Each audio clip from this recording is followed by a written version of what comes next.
देत पण वाईट द्यायचं आहे प्लीज वाईट नाही त्याला बोलू अरे ये, त्याला काहीतरी बोलायचं येऊ दे मीच काय. बोल घेतोय हा केलं चालू. सगळ्यांना क्रांतिकारी जय भीम. मी आलो आहे छत्रपती संभाजीनगर आयुक्तालय पोलीस आयुक्तालय इथे. तर इथे भगवान बुद्ध यांची जयंती साजरी करण्यात आली आहे. तर आपल्यासोबत आहेत IPS अधिकारी प्रवीण पवार सर. तर त्यांनी हे कार्यक्रम कसा चालू केला आणि त्यांच्या लाईफमध्ये बुद्धांचं काय महत्त्व आहे आणि काय त्यांनी गौतम बुद्धाकडून ते काय शिकले त्याबद्दल ते आपल्याला 2 शब्द सांगतील. नमस्कार. या ठिकाणी गेल्या 25 वर्षापासून छत्रपती संभाजीनगर पोलीस आयुक्तालयामध्ये बुद्ध पौर्णिमेचा कार्यक्रम साजरा होतो. आमचे रिटायर्ड DYSP आहेत श्री मोरे आणि त्यांचे सर्व या ठिकाणी जे सहकारी अधिकारी आहेत भालेराव, त्याचबरोबर इतर सर्वजण आणि महिला मंडळ पण आहेत. ते मोठ्या प्रमाणामध्ये या ठिकाणी कार्यक्रम आयोजित करतात, भिक्खूंना या ठिकाणी बोलवतात. आणि आज त्यांनी डॉक्टर डोंगरे यांचं मानसोपचार तत्त्व आणि मनाच्या संदर्भात आणि बुद्धांची जी काही शिकवण आहे त्याच्याबद्दल मार्गदर्शनपर भाषण ठेवलेलं होतं. निश्चितच अशा प्रकारचे कार्यक्रम आयोजित केल्यानंतर आपल्या शहरामध्ये जसं आत्ता आमचे रिटायर्ड ACP मोरे बोलले की आपल्या शहराला दंगलीची पूर्वीची पार्श्वभूमी होती, परंतु जगाला शांततेचा आणि अहिंसेचा मार्ग हा गौतम बुद्धांनी दाखवलेला आहे 2500 वर्षापूर्वी आणि संपूर्ण जग त्याचं पालन करत आहे.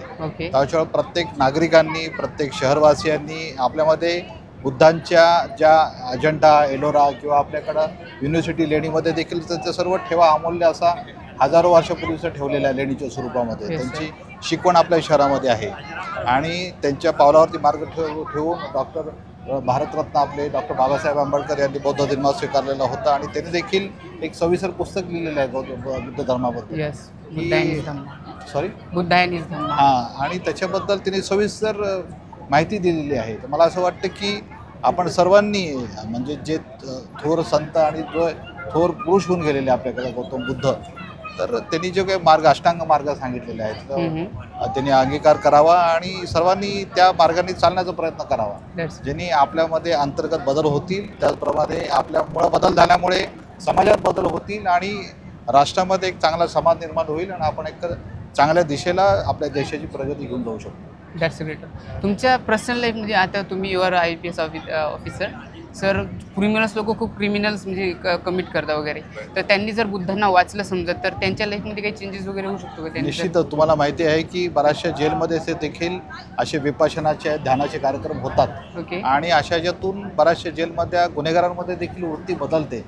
शेवटी हा आयुष्यामध्ये आपण आयुष्य जगतो की आपलं मन जगतं, ह्याच्यावरती आपली पडताळणी झाली पाहिजे. आपण माकडाप्रमाणे नाचणाऱ्या मनापरचा जर विचार केला आणि त्याप्रमाणे आयुष्य जर जगलो तर निश्चितच आपलं आयुष्य हे योग्य दिशेला जाणार नाही आहे. त्याच्या आदरणीय आपले गौतम बुद्धांनी जे काही मार्गक्रमण दिलेलं आहे, जो मार्ग सांगितलेला आहे, त्याच्यावरती थोडंफार जरी प्रयत्न प्रत्येकाने चालण्याचा केला तर मला असं वाटतं की शहरातील किंवा आपल्या देशातील गुन्हेगारी ही निश्चितच कमी होईल आणि लोक योग्य मार्गाने चालतील आणि त्याप्रमाणे सर्व गुन्हेगारी देखील कमी होईल. नेक्स्ट क्वेश्चन थोडं इनरिलेव्हंट आहे की लोक सध्या समजा जातीमध्ये वाटले गेले, तर तुम्ही एवढं जर तुम्हाला तुम्ही रीड वगैरे केले असेल तर ते होऊ नये त्यासाठी तुम्ही काय सांगू शकता लोकांना की जात म्हणजे कास्ट डिस्क्रिमिनेशन लोक करतात, तर त्या बेसिसवरती ते व्हायला नाही पाहिजे असं काही वगैरे काही? बघा, जात ही बाब जी फक्त ही मनुष्य प्राण्यांमध्ये आहे, काल का नाही, हे कुठल्याही प्राणी मात्रांमध्ये जात नाही. त्यामुळे मी असं समजतो की प्रत्येक व्यक्ती हा सर्वप्रथम मनुष्य आहे. त्यामुळे आपण तो मनुष्य धर्म आपल्याला परमेश्वराने किंवा जो काही आपला ईश्वर असेल तरी जो दिलेला आहे त्याप्रमाणे आपण पाळूया. मनुष्य धर्म शेवटी काय सांगतो, इतरांना आदराने वागवा, आपण स्वतः आदराने सगळ्यांशी सन्मान करा. स्वतःचा जर इतरांचा सन्मान केला तर तुमचा सन्मान होईल. त्याच्यामुळं आपण त्याप्रमाणे आयुष्य, कारण की शेवटी आपण वैयक्तिक घरामध्ये आयुष्य जगतो त्याचप्रमाणे समाजात देखील आयुष्य जगत असतो. आपलं समाजातील आयुष्य कसं आहे त्याचं आपण अवलोकन केलं पाहिजे.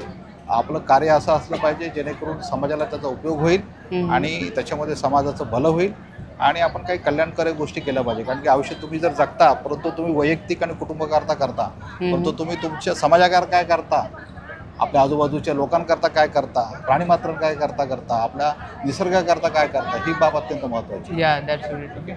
One more thing, like nowadays means youngsters are getting addicted to the drugs and alcohols, all these things, they are getting into fights. So त्यांना तुम्ही ते प्रिव्हेंट ते कसं वाईट आहे आणि जर एज्युकेशनचं महत्त्व त्यांना सांगण्यासाठी तुम्ही काय सांगू शकता?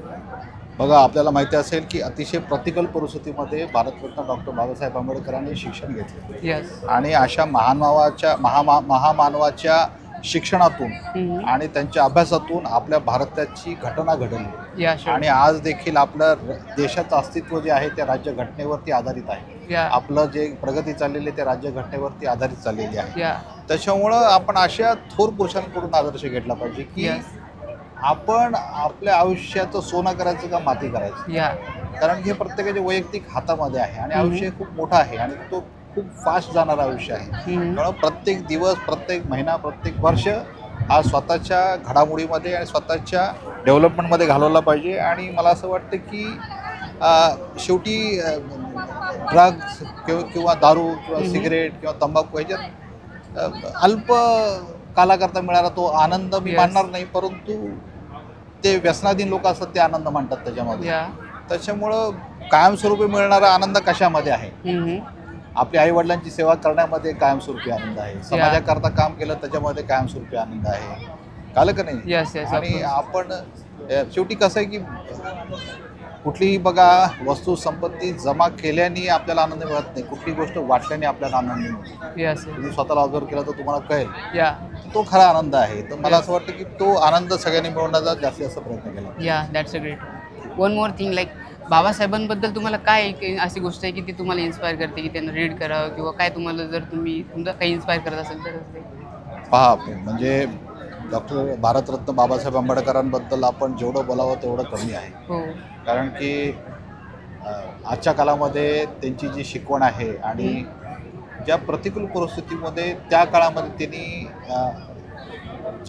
म्हणजे त्यांनी हार मानली नाही. हो. झालं का नाही? आणि त्यांनी हार न मानता प्रतिकूल परिस्थितीशी झगडून त्यांनी यश प्राप्त केलं हो. आणि आपलं कर्तृत्व सगळ्या जगाच्या पुढं सिद्ध केलं. हो. त्याच्यामुळे ते आज भारतरत्नच नाही तर ते विश्वरत्न आहे. विश्वरत्न आहे. त्याच्यामुळं म्हणजे एक मनुष्याने जर ठरवलं की स्वतःचं आयुष्य कशा चांगल्या प्रकारे निर्माण करायचं आणि आपल्या कर्तृत्वाने समाजामध्ये देशामध्ये कशी क्रांती आणायची या त्याचं मूर्तिमंत उदाहरण बाबासाहेबांमध्ये आहे. या मला असं वाटतं की ह्याच्यापेक्षा मोठा आदर्श आपल्या देशामध्ये दुसरा कोण नाही. दुसरं कोण? दॅट्स अ झालं ग्रेट. का नाही? या या त्याच्यामुळं ते आदर्श वर्ष आज आहेत आणि पुढची हजारो लाखो वर्ष जोपर्यंत राहतील. सूर्यचंद्र आहे तोपर्यंत निश्चित राहतील. Yeah that's a one last question जी. की आता जयंतीमध्ये मी इथं 14 एप्रिल बघितली समजा, तर लोक नुसतं DJ होते समजा, नुसतं ना डान्स करायचं नाही, नुसतं शोर होतं समजा. तर बाबासाहेबांना ते न करता बाबासाहेब 365 ना डान्स करा, पण एवढं नुसतं नॉईज पोल्युशन एवढं घाण पण नाही करत. त्यासाठी काय सजेशन देऊ शकता तुम्ही की त्यांनी जास्त वाचायला पाहिजे, डान्स तर करायलाच पाहिजे, पण जास्त ज्यांनी जे सांगितलं मार्गावरती चाललेलं त्याचं काही सजेशन वगैरे? बघा, आपण यावर्षी गणेश उत्सव असू दे, नवरात्र असू दे, त्याचबरोबर शिवजयंती असू दे, सर्व राजकीय पक्ष, सर्व सेलिब्रेशन मंडळांना, त्याचबरोबर डॉक्टर बाबासाहेब आंबेडकर जयंती असू दे, त्यावेळी देखील मंडळांना विश्वासात घेऊन सर्व लोकप्रतिनिधी देखील सगळ्यांनी आवाहन केलेलं होतं ओके की आपण DJ मुक्त आपण शहराची वातावरण निर्मिती करूया आणि त्या प्रकारे आपण प्रयत्न केलेला आहे. आणि यावेळी देखील काही मंडळांनी त्याचा प्रतिसाद देऊन DJ आणलेला नाही आहे. पीस कम्युनिटी मीटिंगमध्ये आपण बघितलं असेल असं केलेलं नाही आहे. ओके. पण तू काही मंडळींनी DJ आणलेला होता, त्याचा प्रचंड त्रास शहरातील नागरिकांना आणि यांना झाला. त्याचं आम्ही रिडिंग पण घेतलेलं आहे आमच्या नॉईज मीटरमध्ये. ओके. आणि त्याची पुढे जी काही कायदेशीर कारवाई होईल ती कालांतराने होईल. परंतु मला असं वाटतं की सेलिब्रेशन ठीक आहे, याच आनंदाने करावं, चांगल्या पद्धतीने करावं. आपण 2 टॉप आणि 2 बेसची परवानगी पण दिलेली होती ओके. आणि सांगितलेलं पण होतं. मला असं वाटतं की तो आवाज पुरेसा आहे. ओके. झालं का नाही? पण असा जर आपण आवाज काढला की जे आजूबाजूचे लोक देखील पळून जात असतील, हो. तर अशा आवाजाला असं मला नाही वाटत की कारण की आपण सांगितलं होतं की आपल्या माता भगिनी असतात, वृद्ध असतात, लहान मुलं असतात, त्या कार्यक्रमाला बाबासाहेबांना वंदन करायला येत असतात, सहभागी व्हायला आलेले असतात, त्यांना सहभागी होता येत नाही या सेलिब्रेशनमध्ये. या मला असं वाटतं की हे कुठं टाळायला पाहिजे आणि जर खरा डॉक्टर बाबासाहेबांचे मार्गदर्शन आहे, विचार आहेत, ते जर आपण वाचले आणि त्याचं पालन केलं तर मला असं वाटतं की आपण अशा प्रकारे वागणार नाही. या ते पण आपण असं वागतो, मला असं वाटतं की आपण कुठंतरी बाबासाहेबांना समजायला कुठंतरी कमी पडतो. कमी पडते. तर मला असं वाटतं की आपण प्रत्येकाने आपापलं अवलोकन करावं आणि आपल्यामध्ये आणि सर्वांमध्ये बदल घडून आणावा. That's great. नाव एक पर्सनल तुमच्या याच्यामध्ये तुम्ही एवढे मोठे IPS अधिकारी समजा जे यंगस्टर आहे जे त्यांच्या गोलपासून समजा गिवअप करता किंवा हार म्हणता, तर तुम्ही तुमच्या लाईफमध्ये ऑब्व्हियसली स्ट्रगल तर केलं असेल, तर त्यांना कीप गोईंगसाठी तुम्ही काय सजेशन देऊ शकता त्यांना की ते एवढं कुठं तुम्ही करू शकता UPSC वॉट एव्हर जे काही करत असेल ते, तर कीप ट्रॅकवरती जाण्यासाठी तुम्ही काय सजेशन द्याल? एवढंच म्हणेन की कोशिश करणे वाले की हार कभी नाही होती. या दॅट्स ग्रेट. त्यामुळं सातत्यपूर्वक प्रयत्न करायचा, ओके. कष्ट घ्यायचे आणि यश निश्चितच आपलं आहे. त्याच्यावर कोणत्याही अपयशाने खचून जायचं नाही ओके. आणि प्रयत्नपूर्वक पुनश्च जिद्दीने प्रयत्न करायचा. मला असं वाटतं की म्हणजे बघा गौतम बुद्धाने देखील ज्ञानप्राप्तीकरता खूप प्रयत्न केले. हो. शेवटी त्याने नदीमध्ये अशी स्टोरी सांगतात की ते एक दिवा वाहिला पात्र. नाही आणि त्याने सांगितलं की तो जर उलटा गेला या. तर मला ज्ञान प्राप्त ह्या जन्मामध्ये होईल आणि तो बरोबर उलटा गेला. Yes, कथा yes. सांगतात मी Yeah, वाचलेली आहे. प्रश्न असा आहे की गौतम बुद्धाने देखील ज्ञानप्राप्तीकरता 6 वर्ष अहोरात्र मेहनत केली, येस. सर्व गोष्टीचा त्याग केला. हो. आपलं कष्ट आणि आपले प्रयत्न खरोखरच पुरेसे आहेत का याचं पण अवलोकन झालं पाहिजे. आपल्याला वाटतं आपले प्रयत्न पुरेसे आहेत, परंतु स्पर्धेमध्ये इतरांच्या तुलनेमध्ये ते प्रयत्न कुठेतरी कमी पडत असतील म्हणून आपल्याला अपयश येतं. या. त्यामुळे म्हणून मी म्हणतो की कोशिश करणं वाले की हार कमी नाही होत. कभी त्यामुळं बस प्रयत्नपूर्वक राहा आणि यश निश्चितच तुमचं आहे. Okay. Thank you so much for giving me. This is the first time that I interviewed you. So thank you so much. Then Mike, sir. या ठिकाणी Thank you so much.